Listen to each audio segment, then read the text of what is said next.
বিশ্বজুড়ে সোশ্যাল মিডিয়ায় ঝড় তুলে আলোচনায় আসা মডেল নিয়ানুয়া প্রথম থেকেই সবাইকে মুগ্ধ করেছিলেন তার নিখুঁত মুখাবয়ব, দৃষ্টিনন্দন গঠন ও রহস্যময় উপস্থিতি দিয়ে। সৌন্দর্যের প্রশংসা করে অনেকেই তাকে অভিহিত করেছিলেন বিশ্বের সবচেয়ে সুন্দরী তরুণী হিসেবে।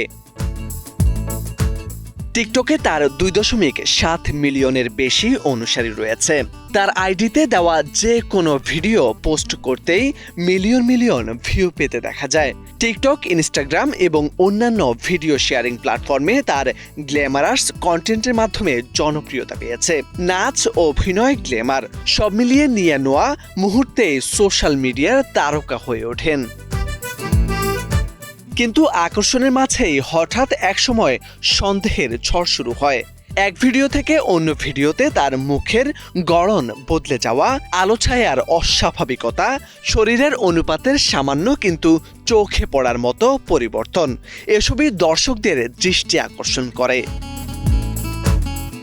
বিশেষত ক্লোজ শটে তার চোখ, ঠোঁট এবং চোয়ালের লাইন বারবার ভিন্ন দেখা যাওয়ায় অনেকেই প্রশ্ন তুলতে শুরু করেন, এ কি সত্যি একই মানুষ? এরপরে মাঠে নেমে পড়েন সোশ্যাল মিডিয়ার প্রযুক্তি বিশ্লেষকরা। কয়েকটি টিকটক চ্যানেলে নিয়ানুয়ার ভিডিও তৈরিতে ব্যবহৃত মূল সোর্স, ক্লিপ ও ডিজিটাল প্যাটার্ন শনাক্ত করে। তদন্তের পর স্পষ্ট হয়ে যায় নিয়ানুয়া আদৌ বাস্তবে কোনো মানুষই নন, বরং অত্যন্ত নিখুঁতভাবে তৈরি একটি এআই জেনারেটেড ভার্চুয়াল মডেল।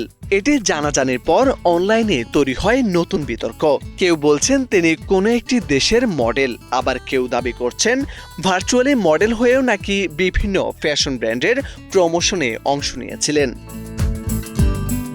কিন্তু সত্য প্রকাশ পাওয়ার পর মানুষের মনে বড় প্রশ্ন, পৃথিবীর সবচেয়ে সুন্দরী নারী বলে যার প্রশংসা করা হচ্ছিল, তিনি যদি সম্পূর্ণ এআই নির্মিত হন, তবে সৌন্দর্যের প্রতিযোগিতায় বাস্তব মানুষ কোথায় দাঁড়াচ্ছে?